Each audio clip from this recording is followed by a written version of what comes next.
जिनको ये ज्ञान हो जाएगा, पुण्यात्माओं, जो हमने ये नियम बनाकर आपको दिए हैं, ये कोई बर्डन नहीं आपके ऊपर है, ये ज्ञान से आपने समझना पड़ेगा।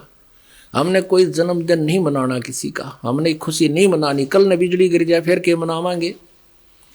हमने परमात्मा को खुश रखना है, उसका हमारा कल्याण करवाना है,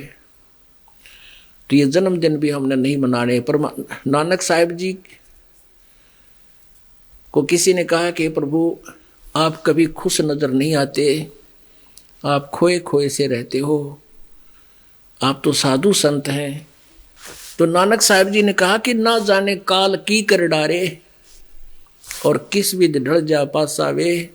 और जिनाते सरते मौत खुड़क दी, उन्हां केड़ा हासावे। अब देखो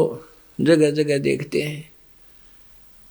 एक बहुत बार ऐसा आता है समाचार पत्र में, एक बार रोहतक में एक बारात वो नाचते हुए भी दिखा रहा कि पहले दिन के ये डीजे पर नाचे थे सारे, और अगले दिन वो बारात जा रहे थे कलानौर के पास, भिवानी साइड में जा रहे थे, कलानौर के पास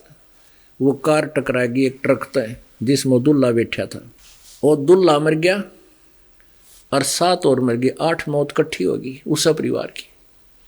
अगले दिन फिर उनके नो बाल पाड़ते हैं कि नो टक्कर मारते हैं कि एक दूसरे के चपट कर रोते हैं कि पेपर में फोटो आ रही थी। अब बता के खुशी के बाज गया डीजे कर, हो गया नाच खड़ा। तो यहाँ कहते नानक साहब कहते ना जाने काल की कर डारे, और किस विध ढल जा पासावे,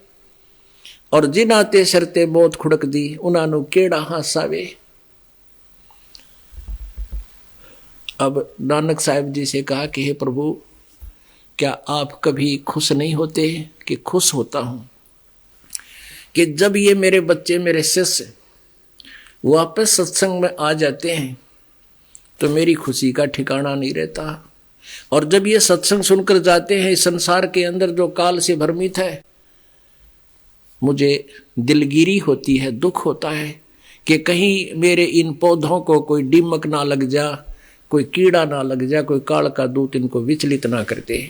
और जब ये एज इट इज वापस आ जाते हैं मेरी खुशी का ठिकाना नहीं रहता कि बच्चे अभी मेरे बचे हुए हैं। कहते हैं साध मिले साड़ी शादी होंदी विछड़ जाए दिलगिरी वे, अख दे नानक सुनो जहाना मुश्किल हाल फकीरी वे। कहते हैं साध मिले ये भक्त आते हैं जो मेरे खुशी का ठिकाना नहीं, हमारी शादी होती है, ये हमारा ब्याह, भगवान की भक्ति करें, गुण गावें, हैं खूब हलवे खावें और भोग लागे उस दिन खीर बनावें, तो ये हमारी खुशी